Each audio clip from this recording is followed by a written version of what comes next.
Assalamualaikum warahmatullahi wabarakatuh. Kami dari kelompok 2 yang terdiri dari Sintika Putri, Sintia Oktarina, Tasya Marsyanda, Tia Dwi Cahyani, Tia Maya Novrianti, Tia Febriani, Umi Malia Putri Rizky, Yolanda Lareza, dan Zaskia Herawati.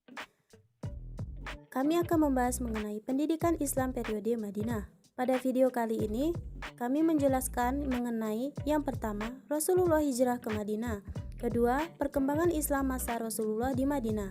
Ketiga, pendidikan Islam pada masa Rasulullah periode Madinah. Yang keempat, strategi dan metode dakwah di Madinah. Yang terakhir, ciri-ciri pokok periode Madinah.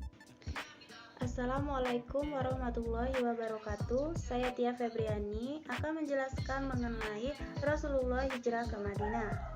Perjalanan hijrah ke Madinah, Rasulullah membangun 4 masjid yang bersejarah. Beliau melakukan perjalanan menunggu tertidurnya pasukan Quraisy yang mengepung rumah beliau. Namun dengan beraninya, Ali bin Abu Thalib menggantikan posisi tidurnya Rasulullah SAW. Saat itu, beliau berlindung bersama sahabatnya Abu Bakar As-Siddiq radhiyallahu anhu di Jabal Sur di sebelah selatan dari Masjidil Haram sejauh kurang lebih 6 km. Pembesar-pembesar kaum kafir Quraisy telah membuat maklumat dalam keadaan hidup ataupun mati akan diberi hadiah 100 ekor unta. Dengan demikian, nafsu mengejar Muhammad semakin besar. Setelah orang kafir Quraisy pergi beberapa hari kemudian, Nabi Muhammad SAW dan sahabatnya meneruskan perjalanan ke Madinah. Ketika beliau sampai di Madinah, disambut dengan syair-syair dan penuh kegembiraan oleh penduduk Madinah. Hijrah dari Mekah ke Madinah bukan hanya sekedar berpindah dan menghindarkan diri dari ancaman dan tekanan orang kafir Quraisy dan penduduk Mekah yang tidak menghendaki pembaruan terhadap ajaran nenek moyang mereka, tetapi juga mengandung maksud untuk mengatur potensi dan menyusun strategi dalam menghadapi tantangan lebih lanjut, sehingga nanti terbentuk masyarakat baru yang di dalamnya bersinar kembali mutiara tauhid warisan Ibrahim yang akan disempurnakan oleh Nabi Muhammad SAW melalui wahyu Allah Subhanahu wa Ta'ala.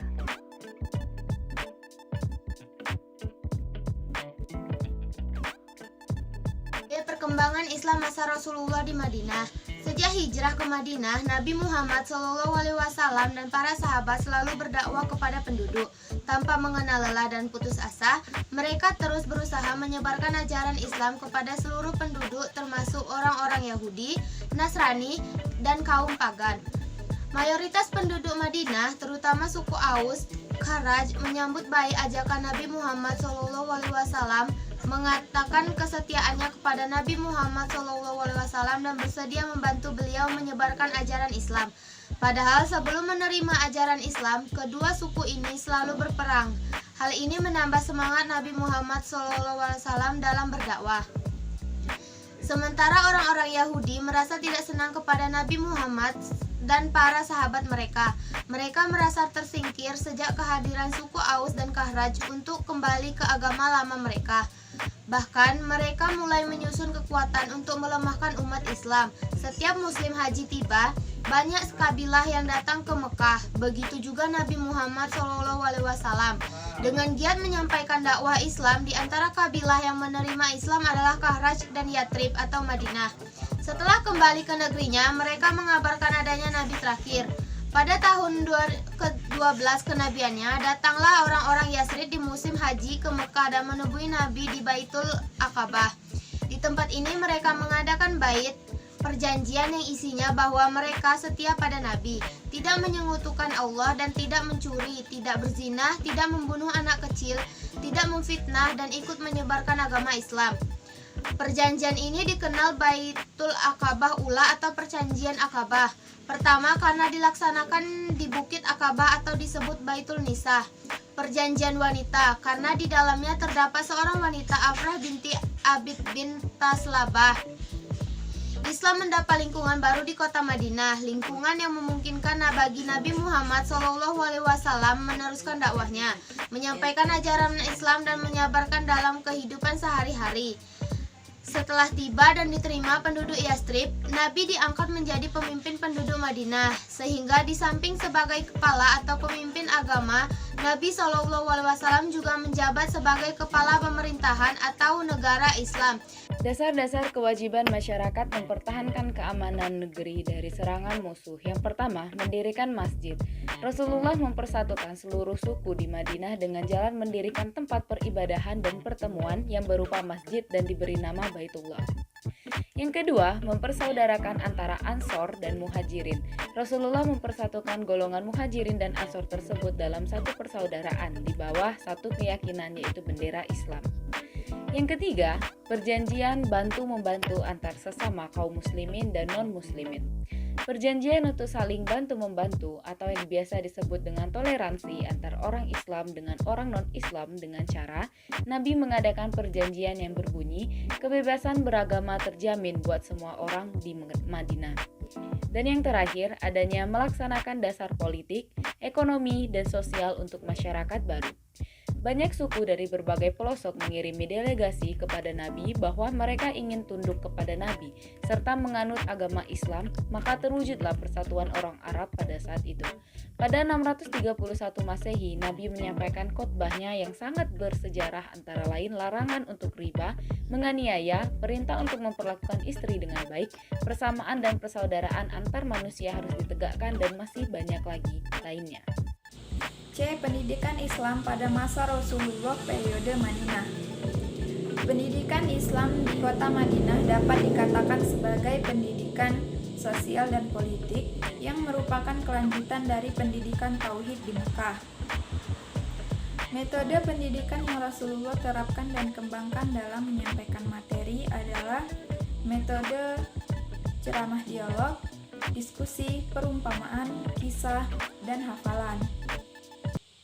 Pendidikan Islam di Madinah adalah sebagai pendidikan permulaan dan perkembangan yang dilaksanakan sedikit lebih maju dan berkembang dibandingkan pendidikan di Mekah.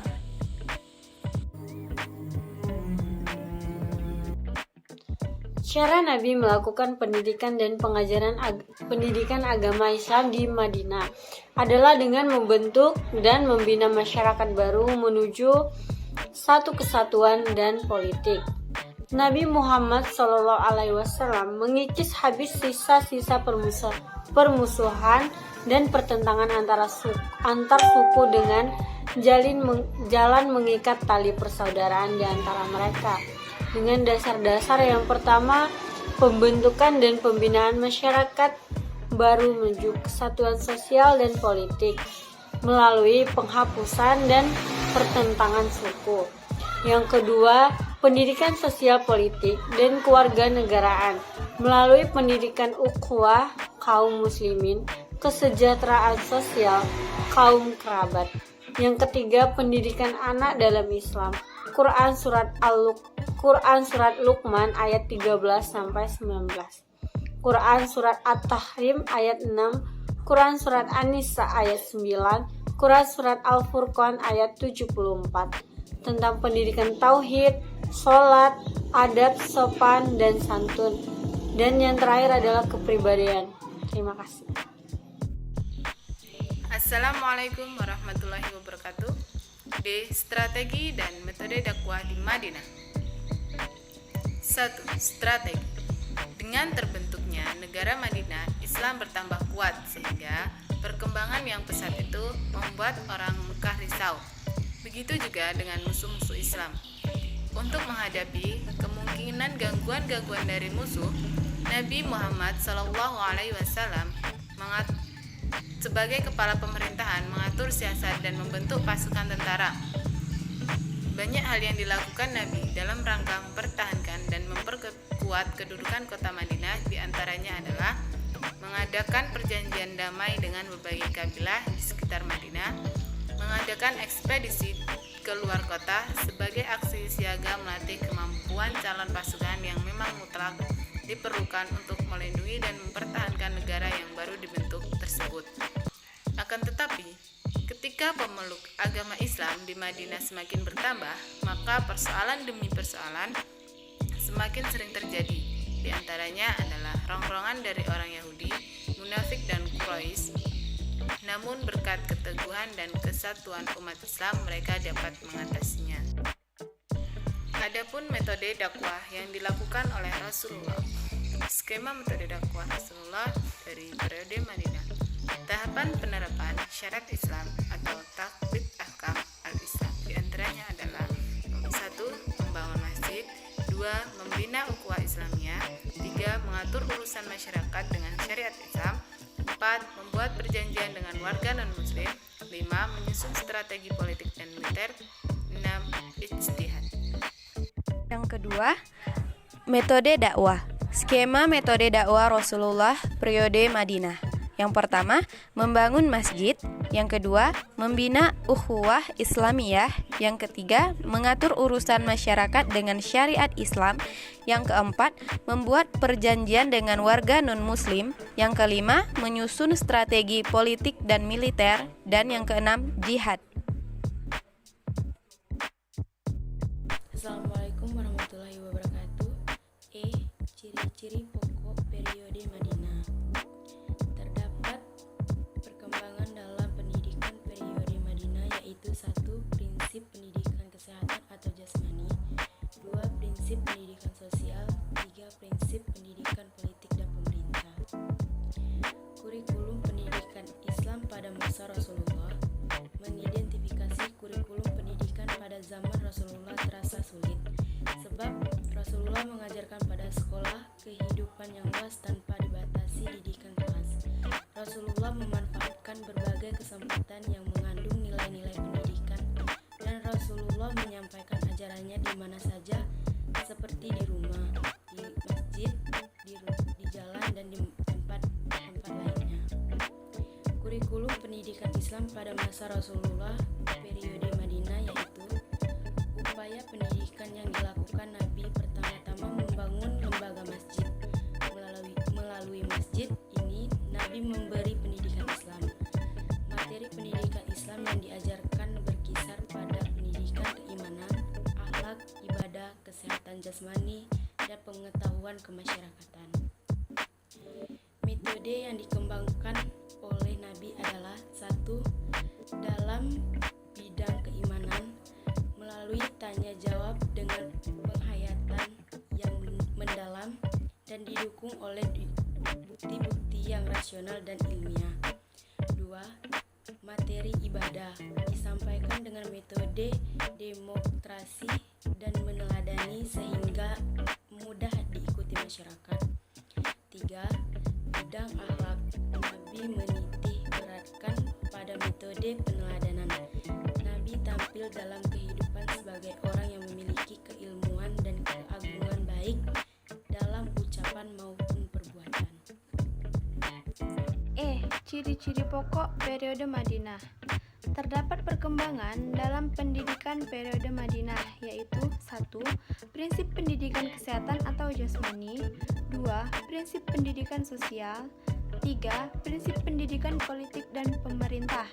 Kurikulum pendidikan Islam pada masa Rasulullah periode Madinah, yaitu upaya pendidikan yang dilakukan Nabi pertama-tama adalah membangun lembaga masjid.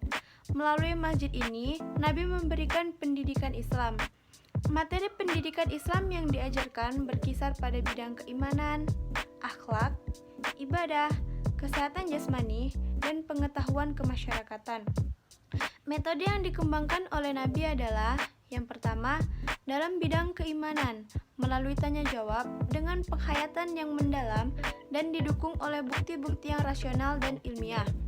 Yang kedua, materi ibadah disampaikan dengan metode demonstrasi dan peneladanan sehingga mudah diikuti oleh masyarakat. Dan yang terakhir, bidang akhlak. Nabi menitik beratkan pada metode peneladanan. Nabi tampil dalam kehidupan sebagai orang yang memiliki kemuliaan dan keagungan baik dalam ucapan maupun. Baiklah, itulah tadi pemaparan materi dari kelompok kami mengenai pendidikan Islam periode Madinah. Apabila ada salah, kami mohon maaf. Semoga bermanfaat. Kami akhiri. Wassalamualaikum warahmatullahi wabarakatuh.